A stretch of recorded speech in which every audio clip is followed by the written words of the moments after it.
Welcome back to the Bear Talk Podcast. We are back with another episode of Let's Talk About It. The NBA rumors around the NBA world are going crazy right now. We have the draft tomorrow night and Thursday night, and then we have free agency starting next week. Every time you hop on Twitter, there's a new rumor popping out about the NBA, this person being traded, this team blowing it up, this team possibly moving draft picks. So in this episode, we're going to kind of break down a lot of the hottest NBA rumors going on right now at the start of this offseason. But before we get into it, make sure to leave a like on the video, subscribe to the channel. Helps the channel out a ton if you're an audio listener. Make sure to give the podcast 5 stars. That also helps out a ton. Thank you guys for showing love on the audio side of things. But going into this, we're going to be talking about some coaching hires, some coaching fires, a lot of trade rumors, a lot of draft day trade rumors as well. I have some trade ideas that I think I haven't seen that might be different to what I've seen just on NBA discourse in general. We can start out with something that happened last week. Got introduced as the head coach on Monday, which would be yesterday, so Monday, the day of this video coming out on Wednesday morning. JJ Redick to the Lakers. A lot of different opinions on this. Obviously, the Lakers struck out on getting Dan Hurley, but it might be a hot take for me. I love JJ Redick to the Lakers way more than I thought of with Dan Hurley to the Lakers.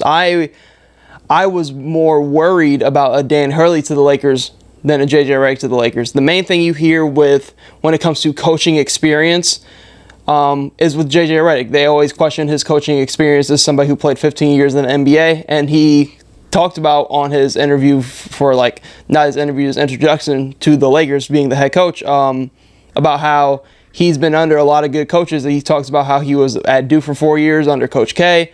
With all of that, so all the knowledge that he's kind of soaked up, especially towards the back half of his career, the last 2 or 3 years, he talked about how that has kind of prepared him for this moment. And I really do think that JJ Redick is going to be a better suited coach for the Lakers than Dan Hurley. I think the jump, obviously Dan Hurley is a great successful coach in college, but coaching experience comes more so from college when it comes from Dan Hurley. I think college day-to-day to the NBA day-to-day is a completely different kind of ball game in terms of coaching. Not trying to throw shade or say Dan Hurley isn't a great coach, which he is, but I think the transition from what I've seen him be as a coach at UConn compared to what I can see JJ Redick possibly being just a way better fit for the Lakers. I've seen a lot of people think about this as it's just a distraction and everything else like that. Are the players going to buy in knowing that him and LeBron are close?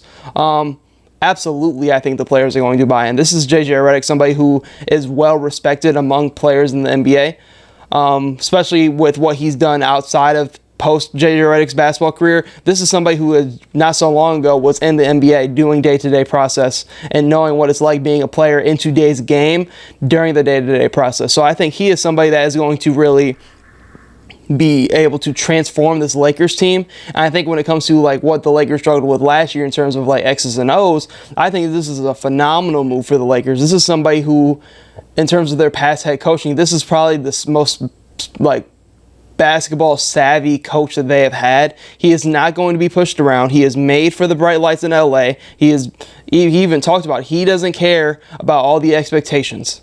He knows what he is getting himself into taking this Lakers coaching job, and I think this is going to be a wonderful situation for him and for both sides with the Lakers.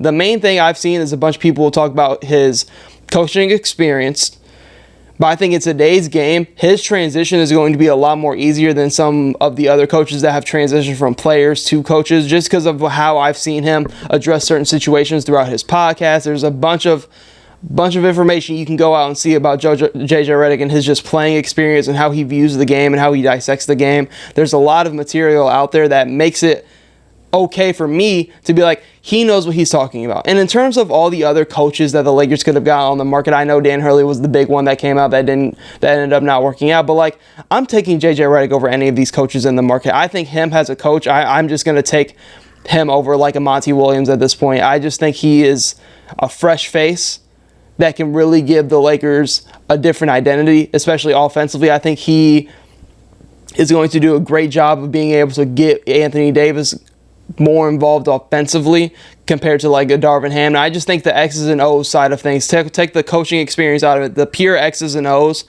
going into this Lakers team, I feel like he's going to be incredibly different. And this new JJ Redick era has a coach. I feel like he can, it's a tall task, but like how Eric Spoelstra is like the guy for the Miami Heat. I think there's a realistic world for JJ Redick to end up being that good of a coach. I have a ton of confidence in him as a head coach, especially with this Lakers team where he already is going into obviously all the pressure and expectations, but he's getting to work with a LeBron James, an Anthony Davis, an Austin Reeves, and it all kind of starts by the time this comes out tonight in the NBA draft on Wednesday night, because they obviously have a lot of moves to be made still. But this isn't a bad roster by any means. I think I've talked many times about this Lakers roster and thinking they are very well able to compete with teams in the Western Conference. It's just not their fault that they have just ran into the Denver Nuggets these past couple of seasons, a team that has really been able to match up and beat them handedly multiple times. So I think this new feel for JJ Redick, I really like this fit. I think X's and O's wise is going to be a great fit, especially with what they already have on this roster. But this is going into this new JJ Redick era. I like him over Dan Hurley. I think this is going to be a blessing in disguise for the Lakers in getting a JJ Redick instead of a Dan Hurley for the long-term future. I just think this is how it's going to play out. I think he's a great players coach. I think the players are really going to buy into somebody who was just not so long ago got done playing. And for players, they know and understand JJ Redick knows the game of basketball. And I think they're going to have no problem buying into what JJ Redick is as a coach. And I think this is going to be a great situation for both him and the Lakers moving forward. Next, we can get into Monty Williams being fired. I'm not going to put any of this on Monty Williams being fired at all through the Detroit Pistons. I think he signed like a 6-7 year deal. I think it was only year 2, I want to say, for him being head coach of the Detroit Pistons. They're obviously going in a different direction. I'm not putting any of this on Monty Williams. I do think, and Monty Williams, unless he goes and joins a coaching roster somewhere in the NBA, you could obviously see him being a head coach, maybe not this upcoming season, but the year after, with how kind of the turnover rate with head coaching has been over the past couple of years in the NBA. I feel like if he definitely takes that year off, he will easily be a head coaching candidate next year for a different team. Just Detroit, there was nothing really he had to work with there. I mean, the front office did nothing but not make moves, and I think now they're in a position to where like they're kind of lost. Like, I mean, they had a historically bad season, and they didn't even end up with the first overall pick. So they're in limbo. I'm not looking at Monty Williams saying he's a bad coach whatsoever. He's a really good coach, especially in the right situation. I personally don't think he should have ever been fired from Phoenix. I don't think he should have ever been fired from Phoenix. There's obviously some stuff going on with the roster over there. But I just think Monty Williams is still a good head coach. I'm not going to put anything that happened in Detroit on him because Detroit is just a dumpster fire right now. We can get into our first real actual trade NBA offseason. Alex Caruso for Josh Giddey. We're going to talk about the OKC side of things first because I have a lot to say about the Chicago Bulls side of things. OKC, fleece. I mean, this is one of the bigger fleeces I've seen for giving up no draft capital, and you're giving up Josh Giddey, who was getting played out of the playoffs. Yes, I see the upside and potential of a Josh Giddey, but it's like, what is that ceiling, right? Like, what is Josh Giddey at his peak? And when you're looking at replacing him, you're adding Alex Caruso, who's a better defender, a better shooter. He does everything on the basketball court better than Josh Giddey besides playmake. And you're not even asking Alex Caruso to come in here and be a playmaker. You're asking him to come in and be a defensive pest and be able to shoot a 3 at a good clip next to a Lou Dort. I mean, you got Lou Dort and Alex Caruso for your defenders, and SGA and J-Dub and Chet Holmgren, and you still got all the money and the draft capital in the world to go add other pieces. This is a fleece by the OKC Thunder, for sure. For sure. I understand the potential of Josh Giddey, but like no draft capital attached in this OKC. I mean, they're just continuing to just add and bolster up this young team, and adding somebody like Alex Caruso, who's one of the best role players just in general in basketball, I think is huge value for them. Going to the Bulls side of things, I mean, what is Chicago doing here? Like, you have a breakout year from Kobe White, and then you're like, okay, Kobe White I think is great, has a point guard, can be a great 2, but I think in terms of his development, I want the ball in his hands. So I'm thinking, why would we bring in Josh Giddey, somebody who cannot play off the ball of Kobe White? Why would we do something like that when you already have Lonzo Ball, which is rumored to just be getting bought out? Like, You already have Ayo Dosunmu, who I felt like could have easily stepped up and kind of been that Alex Caruso replacement in a way, putting him at the 2 next to Kobe White. I love that backcourt a lot more than Giddey and Kobe White. I just think when I look at Josh Giddey in this trade, it's like he can't shoot, he can't space, he's not a good defender. So the only thing he is bringing you is the playmaking ability. But I just would rather have Kobe White with the ball in his hands if I'm the Chicago Bulls moving forward, especially to start this rebuild. And then you not getting any draft capital from this. What is the Chicago Bulls front office doing? Like, I don't understand this trade at all. Like you're not even getting another first-round pick at all, not even in just this draft, but in future drafts for the value of Alex Caruso. This is what happens when you sit on your hands too long with some of these players and they lose value and value and value over time. I'm watching it in real time happen with the Brooklyn Nets. The Brooklyn Nets are just sitting on their hands with a Mikal Bridges, a Cam Johnson, Dorian Finney-Smith, and how high their value is now because the amount of years on their contracts and how high the contract price is, to where they're going to fold the last year of their deal, panic because they're bad ran organizations, and then end up trying to flip them for pennies on the dollar. This is what pennies on the dollar looks like. They're talking about the upside and development of a possible all-star player in Josh Giddey. I haven't seen anything from Josh Giddey that makes me scream all-star. Because the development, it could be a confidence thing in OKC. He had all the off-the-court stuff, and then he was frustrated with like being moved to more of a bench role. But like when you're looking at the Chicago Bulls and the state of their franchise, like I would have rather just get a draft pick. You say you guys can keep Josh Giddey, or you can flip Josh Giddey. We'll try to flip him through another team. But like, why would I? There's nothing enticing about a Josh Giddey Kobe White backcourt to me. I might just be low on Josh Giddey, but when I'm looking at this and what I looked at the Chicago Bulls be able to do when they kind of got hot towards the back half of the year and got to the plan and everything else, made some noise. But it's like, I feel like they're kind of trying to hold their head on the defensive end. But then you move Caruso for somebody that is the complete opposite of that. And when in a draft where I was like, okay, they could address the big spot, I'm cool with them keeping Vucevic, because I feel like if you drafted a big like a Kelly Ware, you can move Vucevic to the 4, have Kobe White and Dosunmu in that backcourt, depending on whatever you want to do with Lonzo Ball. Possibly move Zach LaVine. Like, they had a lot of different avenues, but I feel like you're starting this out in the worst possible way. And now I'm seeing reports of looking to keep Zach LaVine because he fits with Josh Giddey. I'm like, what? Like, what in the world? Like, why? I just think this is a terrible, terrible, terrible move by the Chicago Bulls. This makes me show how bad of a ran franchise they are. Like, why? Like, they could have gotten multiple first-round picks for Alex Caruso last year. Multiple. That's how valuable he is. But you're getting no draft capital on Josh Giddey.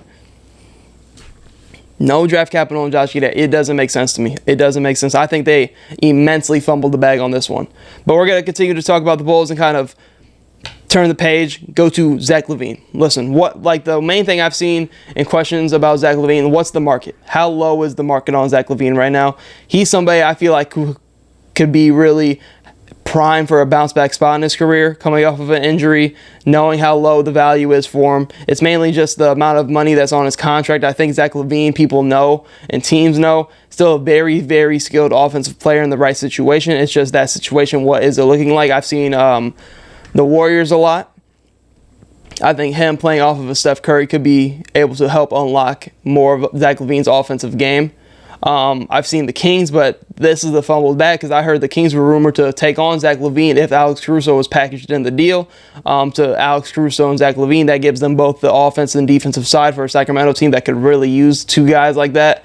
But it's just like, now you don't have Caruso. Now that deal is kind of off the table. So it's like, what is the market for Zach LaVine? I think it's very interesting. I have 2 trade ideas that could net the Bulls a decent return. But the value for Zach LaVine is so low at this point. I just think they're kind of in a point where they're going to get another situation where they're getting pennies on the dollar. But looking at this, 2 situations. One situation is kind of like that pairing with somebody with Zach LaVine that could have kind of that high impact of Alex Caruso.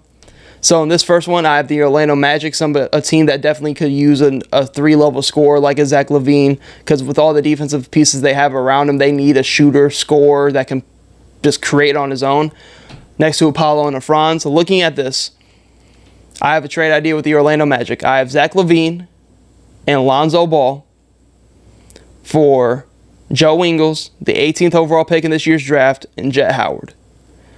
Looking at this from the Orlando Magic side of things, you're adding Zach LaVine, you're adding that score that you desperately need, and you're still chilling because you don't have to pay your guys for the next couple of seasons still, and a Franz and a Paolo. So you're going to have the money when needed. And then Lonzo Ball. This is a really kind of, if it works out, oh man, phenomenal if it works out. But if it doesn't, you're not tripping about it. You're kind of washing your hands with the situation. So Lonzo Ball has a player option of $20 million left, which he's probably going to opt into, and then they could probably use that to trade. I know he's been hurt. I know he hasn't played. But the idea of, if you're Orlando, the idea of if Lonzo Ball comes back and is anything what he once was, he is exactly the point guard they're looking for. Somebody who is a 3-and-D guard that can defend and play make.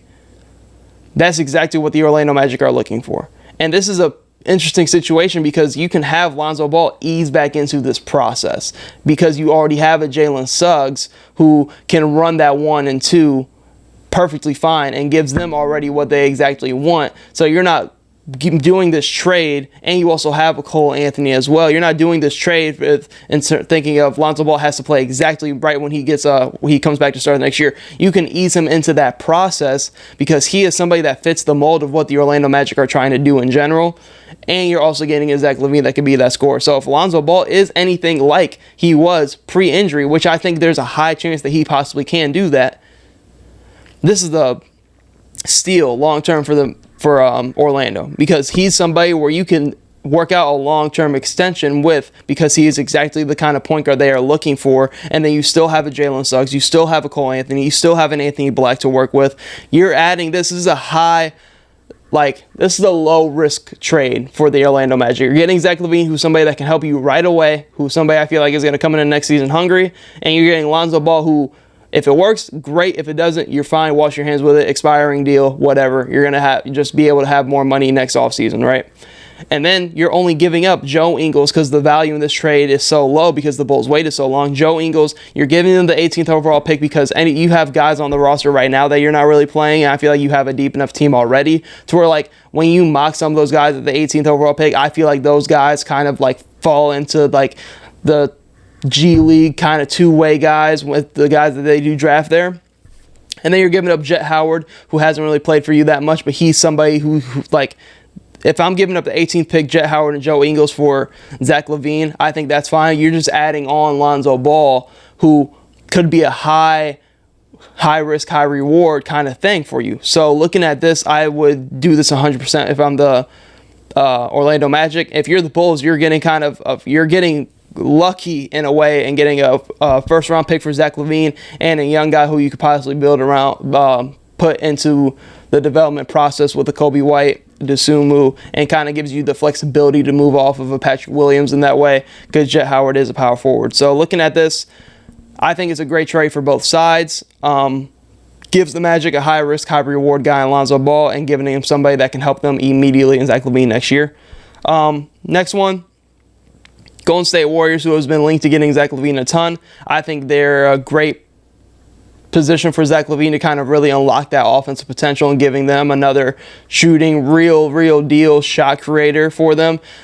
You worry about the defense at times, but I feel like they'll figure that defense out later because they need that scoring punch right now, especially next to Steph Curry. So in this one, I have them getting Zach LaVine.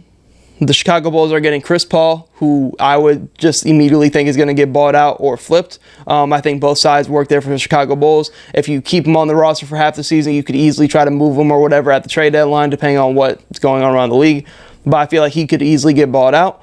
Then you're getting Andrew Wiggins, and I feel like he's still young enough to where like you could have him for the remainder of his contract and you'd be perfectly fine with that because I feel like he fits kind of what you want to do with a Kobe White, Dosunmu, and whoever they get in the draft this year. And you're getting a 2027 first-round pick unprotected.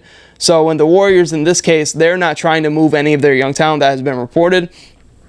And I think they can get Zach LaVine without giving up a Jonathan Kuminga, Moses Moody, Trace Jackson Davis, AirPods. I think this is a trade for the Bulls where like You add some more draft capital. You're just trying to get anything you can for Zach LaVine at this point because you've waited so long to trade him, and his value so low. Or I think this is a solid return in both of these trades to really build kind of a draft capital and kind of more of a future and a direction for this team.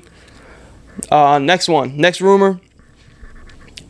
Bucks are reportedly looking to move Bobby Portis, Pat Connaughton, and a 23rd overall pick and a trade package. Now, I think Bobby Portis, I was going into this offseason thinking he was super, super safe on this team. I thought there was no chance they're moving Bobby Portis. He's a fan favorite. I think he just gives them a lot more versatility compared to a Brook Lopez at this point in his career. He's younger. He's on a cheaper deal. I think they need to take him out of this and put Brook Lopez into this trade. I've have some trades to where, just not in this video in general, but just like in other videos of me trading Brook Lopez. I think he's an avenue of somebody who maybe could give you 2 to 3 years left, depending on what situation he goes to. But I have him in a trade because it makes the contracts a lot easier to work with. Brook Lopez making like $23 million. You pair that up with Pat Connaughton, that's around like $30 to $33 million. Then you have the 23rd overall pick. Then you're having a first-round pick and $33 million. And Brook Lopez is a high premium in this league. It gives you rim protection, rebounding, and a floor spacer. Even with him getting up there in age, he is still able to shoot the three ball at a high clip. So looking at that, depending on what situation he goes to, I'd rather have that and then keep Bobby Portis, who's younger and has a little bit more versatility than a Brook Lopez, pairing him with Giannis, still being able to space the floor with a Bobby Portis example like that. So in this one, I have a trade idea for this. I took out Bobby Portis and placed in Brook Lopez. I have them getting in contact with the Pelicans. So this trade idea includes Brook Lopez, Pat Connaughton, and Marjon Basecamp for Brandon Ingram and the 21st overall pick. This is the Bucks just completely going all in, right? Pelican side of things, let me walk you through this because you're thinking Brook Lopez for Brandon Ingram basically in this trade and a first round pick. So if you're the Pelicans, you're in a realm where this offseason you're just moving Brandon Ingram. I feel like that's just the notion going around this offseason. Ended last year hurt. His value is a little bit lower because the team is going to have to pay him a long-term extension to whatever team he goes to. I've seen a lot of the Hawks. I wanted to be kind of a little bit more creative with this one. From the Pelican side of things, they're looking for their perfect big man, right? To pair with Zion Williamson. There is not a better fitting big that they can get this offseason to pair with Zion than Brook Lopez. There is not a better option, right? I have the Pelicans giving the Bucks the 21st overall pick in this year's draft. If say we take that out of it, right? Say we just say it's Brook Lopez, Pat Connaughton, Marjon Basecamp for Brandon Ingram, right? And you have the Pelicans still have that first round pick. You can draft somebody, a big like a Kyle Filipowski, to sit behind a Brook Lopez, and you can run Brook Lopez with Zion. I feel like that is exactly what the Pelicans wanted, that big man spot. Brook Lopez, space the floor, rim protect, rebound, have all the spacing in the world with the Trey Murphy, Herb Jones, CJ McCollum. He's the prototypical big that they want next to Zion Williamson. They add him, have him be the mentor to like somebody like Kyle Filipowski. I'm going to go ahead and have them keep this pick. I'm going to have them keep the 21st overall pick because I think they can get this done without it. So, because the Bucks already have 23 in this draft, so I was just having that pick go in there for kind of compensation because Brandon Ingram's going to need to be extended. So looking at this, I think it gives the Pelicans exactly the big they want. You add some more depth and a young piece of Marjon Basecamp and Pat Connaughton who can come in and space the floor and defend, do a little bit of everything for you.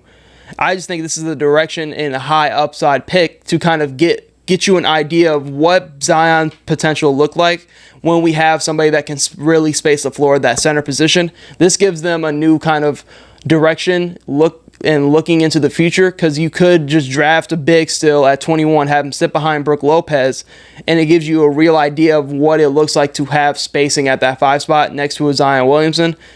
and you're adding 2 rotational pieces, and it kind of just gives this roster a better feel. It adds Trey Murphy getting into the starting lineup, and that just has the whole world of spacing around Zion Williams, and I think it could really unlock the potential of a New Orleans Pelicans team. Even though they're losing somebody like Brandon Ingram, I think the fit in the NBA is the way teams need to go now, and I think adding Brook Lopez and Zion in that front court could be something really, really positive for the Pelicans. I kind of have to explain because it seems like Brandon Ingram's kind of getting, the Bucks are kind of fleecing. I don't think they are in this. I think the Pelicans are going into more of a fit kind of realm, and maybe you have the mindset of maybe the Bucks include the 23rd overall pick in this one too. So you could let me know in the comments if you would include the 2 draft picks. I didn't put them in because they are so close together. It's 21 and 23.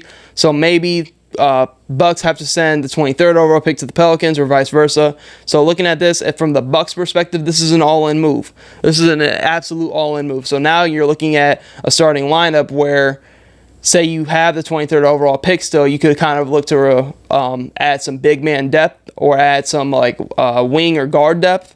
But in terms of this might be a little bit of an out there creative trade, but you're having Damian Lillard, Chris Middleton, Brandon Ingram, Giannis, and Bobby Portis. So looking at that, obviously your bench is kind of weak and lackluster, but say they still have 2 second-round picks in this year's draft as well to kind of get some NBA-ready guys that can come in right away and play. But when you're looking at this, I see Chris Middleton kind of have a lot of up and down injury problems. Same with kind of a Damian Lillard at certain times. So I'm thinking Brandon Ingram has his injury history as well. But I think Brandon Ingram can really take some pressure off of a Dame and a Chris Middleton and a Giannis when it comes to just scoring in general. He can be somebody that they can almost run the offense through at times, and he can kind of be that bucket getter as well that has the length that can also defend and be able to guard multiple positions. So I think this, for the Bucks, is just an all-in move to go try to win a championship. And I mean, you have a team of Dame, Chris Middleton, Giannis, and Brandon Ingram. If they're all fully healthy come playoff time, like, I wouldn't be shocked if they're a favorite over Boston to go get to the finals. And if you're the Pelicans, you're having an idea where you're kind of testing the market out and testing the waters of having a Brook Lopez with all the spacing ability he provides for Zion Williamson in the development of the Pelicans. Next rumor, Klay Thompson's probably gone. I've seen a lot of talk about Klay Thompson and his contract negotiation with the Warriors have stalled. So when I'm looking at the market, the only kind of teams where I'm seeing that would look to pay Klay Thompson is a team like the Orlando Magic. But I feel like Klay Thompson's so much on the older side to where, if I'm the Orlando Magic, why would I kind of pay Klay Thompson all that money when I could just go get somebody like Gary Trent Jr. who can kind of come in and give me the same thing? But I see the appeal in Klay Thompson. Being a champion can go to the Orlando Magic and be that veteran for them. I really, really love Klay Thompson with the 76ers. I think I've explained with how I feel like him and Joel Embiid can kind of give you those handoffs like what Joel Embiid and JJ Redick had back in a couple years ago. And I think him kind of, depending on how much money they get him for, can be a perfect 2 or 3 that can just shoot the ball, spot up, and defend. And you're putting him in between Tyrese Maxey and Joel Embiid, so where he's just really getting a lot of open catch and shoot looks, and I think that's where Klay Thompson would thrive in Philadelphia. I think that's the perfect match for him. But I feel like from what it's trending towards, I feel like Klay Thompson, it's going to end up being him going back to the Golden State Warriors after testing the market and kind of going there back to the Warriors on more of a team-friendly kind of deal. But he's for sure going to test the market. I just don't know how big and vast that market is for Klay Thompson at this certain point. Definitely going to be an interesting situation to see pan out because I've only really heard about 2 teams being rumored. I've seen Philly and I've seen the Orlando Magic. So I think there's a backdoor possibility that Klay Thompson just ends up going back to the Golden State Warriors on a more team-friendly deal when it's all said and done in free agency. Another thing about the Warriors, there are no desire to part ways with Jonathan Kuminga, Moses Moody, Brandon Przemski, Trace Jackson Davis. They would only move Jonathan Kuminga for an all-NBA caliber player because they view his upside being their best under 25 players. So looking at Jonathan Kuminga, they're looking to extend him. It makes sense. I feel like the possibility of Andrew Wiggins getting traded allows Jonathan Kuminga to step into that role and being able to absorb and take all those minutes. I think he has a little bit of a higher upside than Andrew Wiggins does at a certain point. I still think the Warriors are a great fit for Kuminga. I really think the Warriors have drafted very, very well outside of the James Wiseman pick. I think Kuminga has been really good in the appropriate playing time. I think Moses Moody is somebody who I think does something good every time he touches the floor. When he does play, I think he can get increased minutes and increased role next year with saying Chris Paul not being there. AirPods, I feel like, is just perfect for what the Warriors want to do, and Trayce Jackson-Davis was the diamond in the rough in last year's draft. So looking at that, I think they could upgrade their roster without moving any of their younger guys. I've seen Paul George be rumored, but obviously in that, like Kuminga, like if it's Paul George, I think you're probably fine moving Jonathan Kuminga. But looking at that, unless it is somebody like a Paul George, I wouldn't even think of Jimmy Butler. But somebody, all NBA caliber guy became available. Then I'm thinking about moving some of the young guys. But I think there's no world where they move any of them. But I still think the Warriors can pivot and get better without moving any of them. They still have some draft capital in their back pocket and bigger contracts to kind of make something happen in the offseason. Now looking at this next rumor, Kings are still interested in Kyle Kuzma. This is coming from last year going into this year. I was surprised they didn't trade for him last year. I do have a trade idea which I think works for both sides, for the Washington Wizards and the Sacramento Kings, because I think he can kind of give them another versatile wing to pair with the Keegan Murray. You could move Keegan Murray or Kyle Kuzma to the 3 or the 4. Both of them are very versatile. I think Kyle Kuzma is somebody that they could really play off of in certain cases. I think him and Sabonis would work really well together. So the trade idea I have for the Sacramento Kings, getting Kyle Kuzma, is based off of also another rumor which I've heard of Tyus Jones being implicated in a sign and trade to get him moved off of the Washington Wizards. So in this trade scenario, the Kings are getting Kyle Kuzma, Tyus Jones in a sign and trade, and the 26th overall pick. And the Washington Wizards are getting Harrison Barnes, Sasha Vechenkov, the 13th overall pick, and an additional first-round pick for 2027 unprotected from the Kings. So in this one, the Kings are going to get Kyle Kuzma, Tyus Jones to be their bench point guard to pair with a Malik Monk off that bench. So now you're looking at a team of De'Aaron Fox, Kevin Huerter, Keegan Murray, Kyle Kuzma, Sabonis, Tyus Jones, Trey Lyles, Malik Monk. They have a lot working for them there, and they're going to trade down to the 26th overall pick, where I think they could easily go 26th overall pick. With all the spacing that they're adding, I would love to see them go out and try to get like a Ryan Dunn, somebody who is just pure defense, who can be the point of attack defender next to a Davion Mitchell that they already have on their team. It's going to be interesting to see what they do. I really like this trade for the Kings. I think it adds them win now pieces to try to make another playoff push and get back into the playoffs, because they missed it this year due to a lot of injuries. So I think this is a perfect scenario. You're adding a do-it-all versatile wing, Kyle Kuzma. You're having Tyus Jones, who's already been one of the best backup point guards in the league. 26th overall pick, which you could have a whole bunch of different guys that you can go with there that can help you out right away.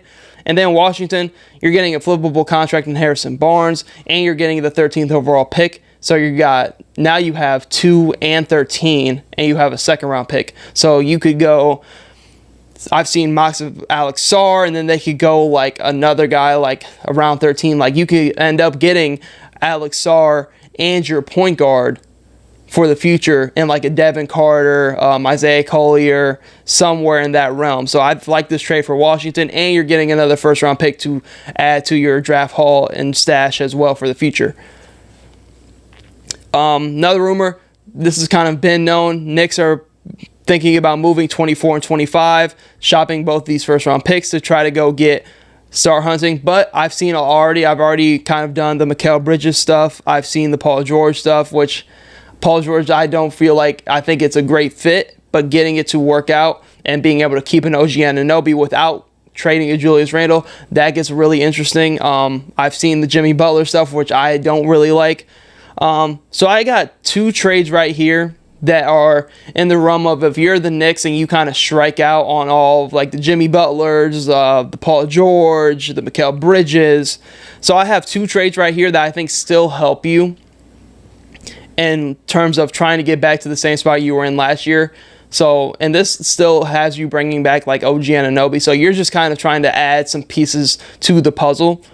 So in this one, I have the Knicks getting Keldon Johnson, somebody who can start, come off the bench for you, do a little bit of everything, give you some more athleticism at that wing spot, especially as a backup. Next to a Josh Hart, DiVincenzo, McBride coming off that bench. They could be one of the deepest teams in the league with this. And I feel like you could even start Keldon Johnson if you wanted to. The Spurs are getting Bogdanovich and the 24th overall pick. You're getting first round pick for Keldon Johnson in exchange, who's somebody who I feel like is the odd man out. And another trade, I have the Knicks getting Denny Abdia, Corey Kispert for Bogdanovich, 24 and 25, and a 2025 first-round pick for the Bucks next year. That's 1 through 4 protected. So that's going to be a first-round pick for the Washington Wizards next year. You're getting 24 and 25 on top of having 2 and 26. So you're having 24, 25, and 26, and the second overall pick in this draft that is happening Wednesday and Thursday. These are two trades that are kind of, you might say, the Wizards one's a little out there. Why would the Wizards trade Denny Abdia? But this is the Knicks kind of looking at this as an overpay for him. For sure, he's on a very team-friendly contract, especially for a team that's trying to win titles and go to the finals and everything like that. So I think both of these trade options, even if the first one I said with Keldon Johnson, I think that's a great pickup for the Knicks, especially if they miss out on like Paul George, Jimmy Butler, all those stars, to add somebody like a Keldon Johnson for honestly cheap in my opinion, because I think the Spurs are kind of just looking to add some better fitting pieces. I think getting Keldon Johnson to kind of be that wing that can do a little bit of everything for you and kind of be more offensive oriented, that can kind of give you more of a scoring punch off that bench. So looking at those two trades, I do think the Knicks move one of them, maybe not both, because I do like them. I've seen a lot of Ryan Dunn mugs. I think that's just such a Tibbs guy. So I do see them moving one, maybe not both, but we'll see come tomorrow night. So now, another rumor, Mavericks are trying to move Tim Hardaway Jr. I feel like I have come up with some two good trades that I've kind of seen mocked and rumored to kind of reload and try to get back to the finals next year. I think they have some interesting contracts and pieces to kind of go reload again to try to go make another run. And this one, trade idea I have is the Mavs getting Dorian Finney-Smith. Back on the roster, Dennis Schroeder for Tim Hardaway, Maxi Kleber, Jaden Hardy, the 60th overall pick in this year's draft, and 2 second-round picks from the Dallas Mavericks. So the Nets, they're mainly just getting Jaden Hardy, who they can possibly work into their rotation and young talent. 60th overall pick, and you're getting some seconds for 2 guys that don't fit your timeline anymore, that are about to be on expiring deals. Dennis Schroeder is next year, and Dorian Finney-Smith has 2 years left on his deal. You could say they can get a better package, but who knows what the Nets are going to do. And this next one, I have the Mavs getting somebody I've definitely seen rumored to them a ton, and Jeremy Grant. The Mavericks are getting Jeremy Grant. The Blazers are getting Tim Hardaway Jr., Maxi Kleber, and Oliver Maxime Prosper, who was a lottery pick for them a year ago. At this point now, 2 years ago. So the Mavs are kind of saying, listen, we'll take the Jeremy Grant contract that you kind of gave him and then mess everything up. We'll take that off your books. We'll give you a pseudo first-round pick and Oliver Maxime Prosper that you can build around to kind of replace those forward minutes from Jeremy Grant. He can go to Portland and actually get the chance to play. And we're giving you Tim Hardaway Jr., who can be a shooter for you if you want to keep him or if you want to flip him. Same with Maxi Kleber. But you're kind of has the Mavs getting Jeremy Grant from a Portland team who is kind of at this point maybe just looking to get rid of him. They have a lot of draft picks in this year's draft, to where I feel like they would be comfortable just kind of selling Jeremy Grant on a low because they're going to have so many draft picks to make selections, and they're going to want to play those draft picks this year anyways. So I think Jeremy Grant is somebody that they could definitely look, and you can have a lineup where it's Luka, Kyrie, PJ Washington, Jeremy Grant, Lively, and then off your bench you have Derrick Jones Jr., Josh Green, Gafford, Jaden Hardy. So now you're looking at the Mavericks. These are just 2 trades to help them reload to try to get back to where they were this year, which is the NBA Finals. And I think they have some contracts and a little bit of assets to kind of make things work. Not a ton of assets, but I feel like if they get the right team and the right circumstance, they can definitely make a move and reload and get back to making another deep playoff run. Some other stuff that has happened, Scotty Barnes extended on a 5-year, $270 million contract. This is a no-brainer. He's the face of their franchise. It's going to be interesting to see how they build around him, because he's such a versatile player to where, like, it's like, do they want him to be like a point forward, or do they want him to be off the ball? Like, what kind of like viewpoint do they have for Scotty Barnes and the rest of this roster? I love Emmanuel quickly. They're going to have to extend him. I like the fit next to RJ Barrett. I think those two as well. They have the 19th overall pick in this year's draft. So looking at this, I think they're going to be in a very, very good position. Now this makes him actually the highest paid player in Raptors team history, which is super, super interesting to see, especially how young he is at 23 years old. But I'm interested to see how they rebuild around Scotty Barnes to the future. Now, Kenny Atkinson is the new head coach of the Cavs. I love this move, a more offensive-minded coach for the Cleveland Cavaliers, which is a team that has struggled offensively for the past couple of years now, it seems like. They're getting him off of the Golden State Warriors staff. This is his first like real head coaching opportunity. He was like an interim coach, I want to say, with the Brooklyn Nets. And with a team, like, he held them to an above 500. It was like either 42-40 or 40-42 when he was with the Brooklyn Nets, and they had like just that ragtag bunch of guys on their team, and they were able to be a sub 500 team basically with him at the helm being the head coach. Goes to the Warriors, been their assistant for a couple years now. I think they're getting somebody who has been around winning culture, and with Kenny Atkinson, somebody who is a great offensive mind. Now I feel like he's going to really shape and reform this Cavs team, especially when you look at his player development system, which is the big thing with Kenny Atkinson. Looking at how Jared Allen progressed, Karis LeVert, he progressed. They both did in Brooklyn when he was there. And now looking at him, he's going to be able to be tasked with the job of being able to fully unlock the potential of Evan Mobley, which is going to be exciting to see. I think this is a phenomenal move for the Cleveland Cavaliers and a great direction to kind of start this offseason for them. Another report, Utah Jazz, nobody's safe on this roster. I've seen the only people I would think is safe is like Taylor Hendricks and Keontae George. I feel like anybody else could be on the move. They're in a weird spot to where like they're flirting with a full-on rebuild, but they're also flirting with like if they kept everybody and maybe added a piece or two, they could possibly be flirting with the plan. So they're in an interesting spot right here. I think they should go towards more so with the rebuild. So looking at this, you have a ton of guys that teams could have won. Jordan Clarkson, Colin Sexton, Lauri Markkanen. You have the 10th overall pick. I've even heard Walker Kessler, his name be thrown into the trade talks. I feel like there's a lot of teams, like I've seen trade packages of Lauri Markkanen to the Warriors. Maybe you throw in Walker Kessler, and maybe you can get like Jonathan Kuminga and Moses Moody and draft capital from the Warriors, because those are two guys that can help the Warriors out right now, right away. The Utah Jazz are in like a weird kind of position right now to where like they could have like an OKC level kind of draft capital situation going into the future because of all the draft capital they already do have from the Rudy Gobert and Donovan Mitchell trades, with trading Lauri Markkanen, Jordan Clarkson, Colin Sexton, Walker Kessler. I mean, those four guys I just named are first round pick worthy kind of guys, depending on what situation they go into and what team they get in contact with. So the Utah Jazz are in a good position if they go ahead and pull the trigger on kind of the full rebuild with all the draft capital they could have and the draft assets, and they still have a lot of good young talent. I think Taylor Hendricks has a lot of upside. I loved Keontae George last year. I think he is somebody that can, if they move off of Colin Sexton, can just be that easy replacement at your 2 spot, and then you go draft like a point guard. And I feel like if you move Lauri Markkanen, you can get another first-round pick in this year's draft, and more so for the future with how good his contract is for this last year. And he's such a high valued guy in the league for his size and his shooting ability and his ability to do everything from that kind of front court position. So I think they're in an interesting spot for the future to really build out what they want to do in the direction they want to go in. Last two big ones, really. Paul George, a lot has been rumored. Teams and everything else. I've seen the Warriors, I've seen the Knicks, I've seen the 76ers. Those have been the three main teams I've seen. I have a trade here from a team that I haven't really heard a lot from. But here's the thing. Like, what direction are the Clippers going in? Because I feel like, depending on the package you get for Paul George, what direction are you going in, right? Like, I feel like if you lose Paul George for a certain package, you're better off just, like, going into, like, a rebuild, aren't you? Or, like, maybe just going full on getting just younger. Maybe not a full rebuild in terms of getting draft capital, but just getting younger players.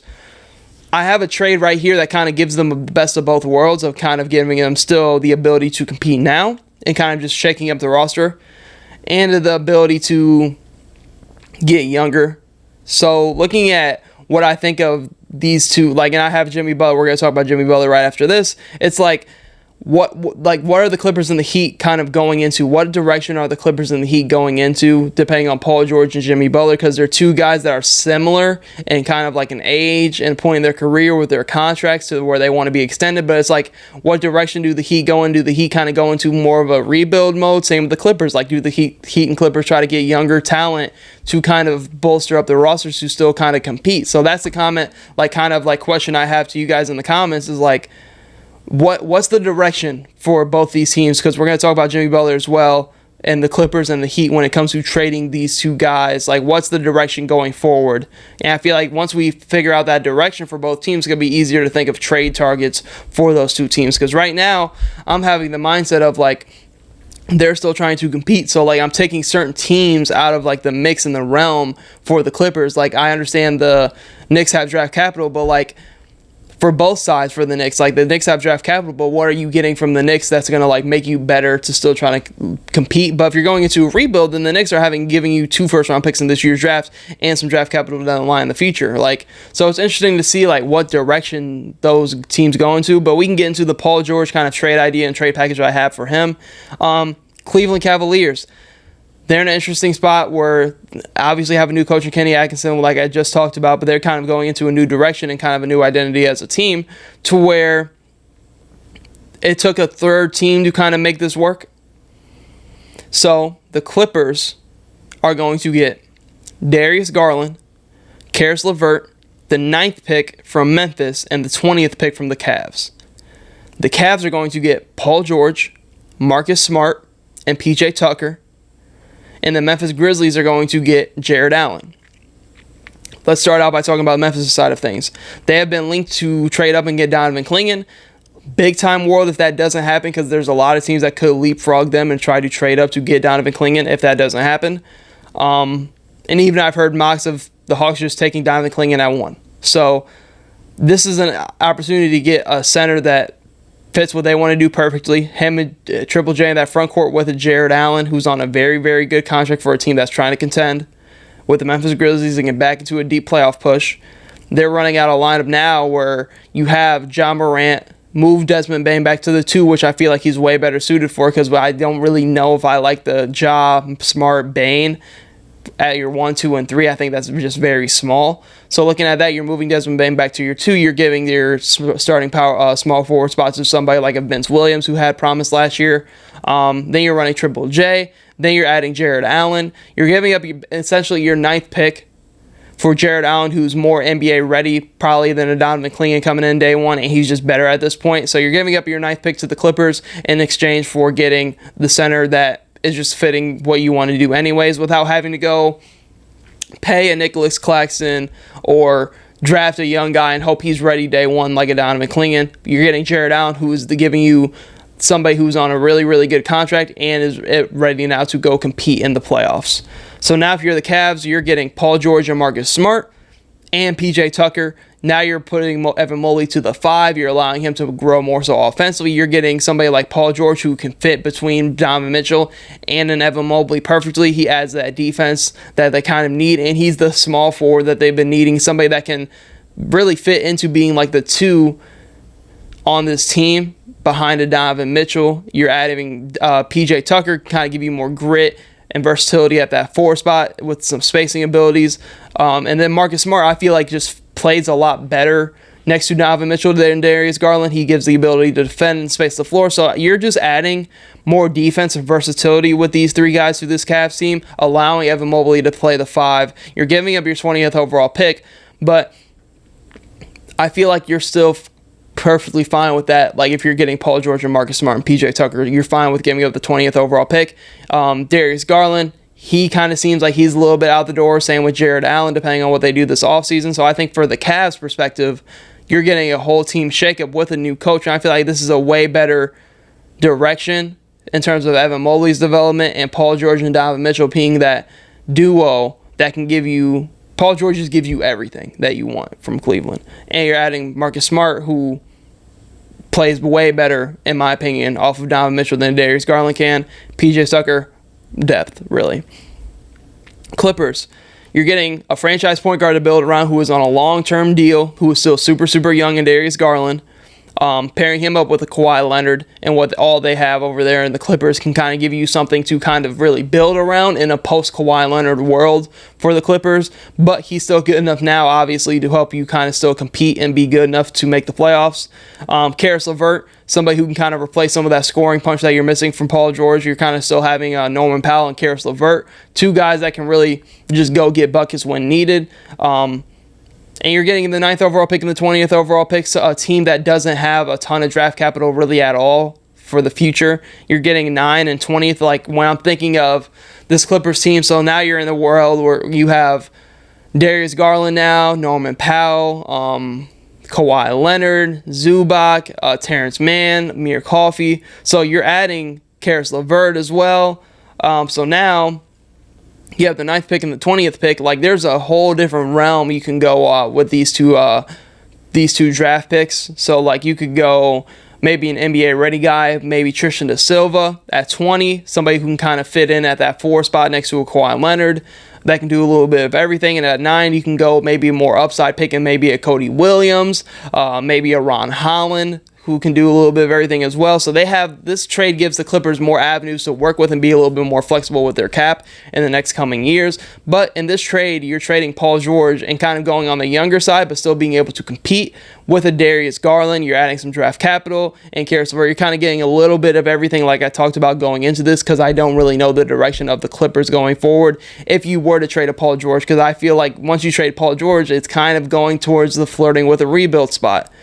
So now with this, Memphis kind of gets the center they want throughout the 9th overall pick. I feel like they would win in this trade. I think the Cavs would win in this trade, getting those 3 guys that fit kind of more so around Donovan Mitchell and Mobley. I think defensively they would be a stout team still. They would have to just figure out the backup big position. And then the Clippers are kind of going into kind of a new era / direction. Now with Jimmy Butler, I don't have a trade for this one. I just think it's so tough to figure out Jimmy Butler trades. I think the best fits are the Kings, Houston, and the Hawks, because I think he fits well with Houston and Ime and that whole situation and identity they got going on over there.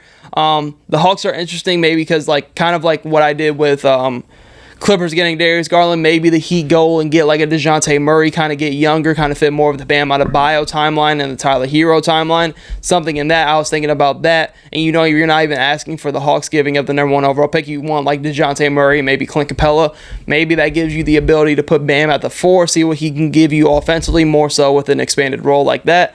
That's why I got from the Hawks. The Kings, kind of in the same realm of like, you kind of get some draft capital for the future. You kind of get some nice assets you can flip it, like a Harrison Barnes, maybe a Kevin Huerter. The Kings get another star to pair in between De'Aaron Fox, Sabonis. So it's very interesting. It's hard to really kind of make a trade for Jimmy Butler due to the circumstances because of the injury history, because of the age, because of the money that he's going to want. So it's like, I've heard executives come out and say in rumors of like there's 100% chance Jimmy Butler gets traded. And I was thinking in the back of my mind, if Jimmy Butler gets traded, does that mean Tyler Hero's probably out the door? Do they kind of go full rebuild a little bit or step back to take a big step forward kind of scenario where like they're building a team more so around Bam Adebayo? So who they're trying to extend, that has also been rumored this offseason. They might as well get it done now. So it's very interesting to see what they do with Jimmy Butler. Let me know in the comments if you have any other teams that could be best fits. I've seen the Warriors linked a little bit. I don't really know how I feel about that. I think that's not really a great... I like Jimmy Butler with the Warriors, but just the terms of making it happen, what does Miami ask for in a trade? That's kind of like... I think 76ers have been rumored too, but I'm like...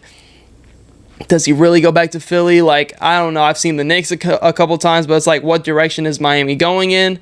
I feel like if they lose Jimmy Butler, depending on what they add, it's going to be very interesting to see what they do. But I just feel like, let me know in the comments with your discourse and like how you feel about Jimmy Butler this offseason. Like, what moves? We can talk some trades. We can talk situations that you think he could be the best fit in. Like, let's just talk about Jimmy Butler in the comments, because I feel like it's kind of been hard for me to kind of wrap my head around where he could possibly go in some of these trade scenarios. That's why I didn't really have anything for him, because he's just such a weird player to kind of move. He's kind of a hard player to move on, like like trade machines and everything else like that to kind of make things make sense. I feel like this Clippers one with Paul George, I feel like I made the most sense out of it compared to some of the stuff I've been seeing. But in this one with Jimmy Butler, it's just so hard to make things work with what they have in Miami already in terms of what the direction is for the future. But at this point in time, this is going to come out on Wednesday morning, the morning of the draft. So this is all the rumors that I have seen and I've kind of like got a chance to sit and think on throughout this current point in the NBA offseason. I've definitely got to be kind of chiming in and giving my takes on everything else throughout the terms of free agency and the draft when I do my draft reactions and grades like that. So looking at that, that's all I have for this episode of Let's Talk About It. Thank you guys for tuning into the Barrel Talk Podcast. Hope you tune in to future episodes.